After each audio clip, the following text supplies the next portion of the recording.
Adam was one-dimensional and he was terribly written as a character. In Season 1, his only purpose was to be taken down by the main characters when he could have had a more meaningful role as the main antagonist and as the head of the Exorcist army.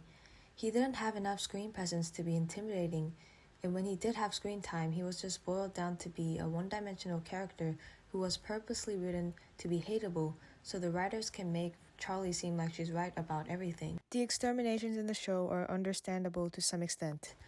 Emily describes the sinners as innocent people. Misery to thousands of innocent people. And just take a look at the sinners in hell. We now know we are bringing misery to thousands of innocent people. Innocent people. Innocent people. Innocent people. They are not innocent people. What Charlie is trying to prove is that some sinners can be redeemed and heaven's justice system is corrupt. This can set up both Adam and Lute as morally great villains, but the show doesn't do that. So here's how I would rewrite Adam's character. Let's start with his motivation. Adam's motivation for killing sinners is because he wants them all gone, since they are reminders of the first sin he ever committed, which is eating the fruit of knowledge at the Garden of Eden. But this is more of a personal reason. The second reason for killing the sinners is because he wants to put the sinners out of their misery from being in hell. The song Hell is Forever can be about that. The song can explain that Adam thinks the extermination is necessary because hell is forever, and the only way out is having your soul erased from existence through the Exorcist blade. However, we can later reveal that he actually doesn't think this. He claims that he wants to put the sinners out of their suffering, but his real motive is that he wants to kill people who have inflicted pain on the winners in heaven.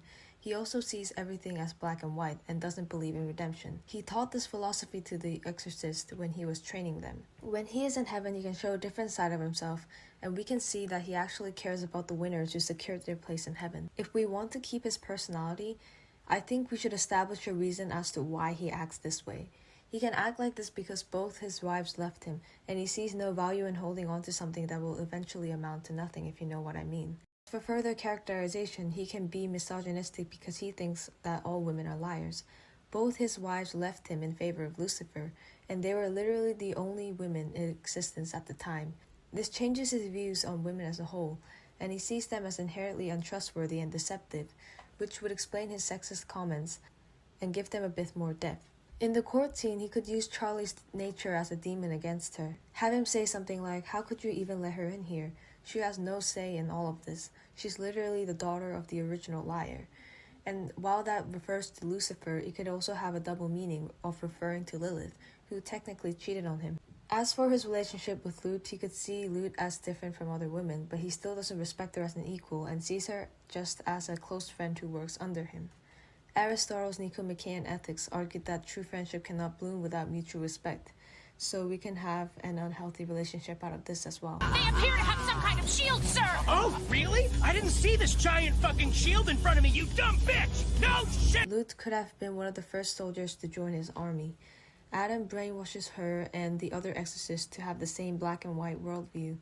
At some point, he notices that Lute is more skilled and a fast learner compared to the other exorcist, and promotes her to lieutenant, giving her the name Lute. Then he includes her in planning for the exterminations and basically develops a friendship with her, enjoying her company and seeing her as a fun person to talk to. However, he doesn't actually love her or care about her since he thinks he can replace her with anybody else in the Exorcist army if he really wanted to. So she's basically a member of the army who he happens to like a bit better than the rest. This makes Lute become more aggressive because she believes that Adam will like her more if she focused on being the mascot/embodiment or enforcer of his philosophy. Now that I have rewritten Adam as a character, I'll start talking about his death and speech in the Season 1 finale. As for his speech, I think it would have been more impactful if Adam gave an actual speech on his ideology when he was defeated. Maybe something like, I'm not dubbing over this speech, so pause to read if you want to.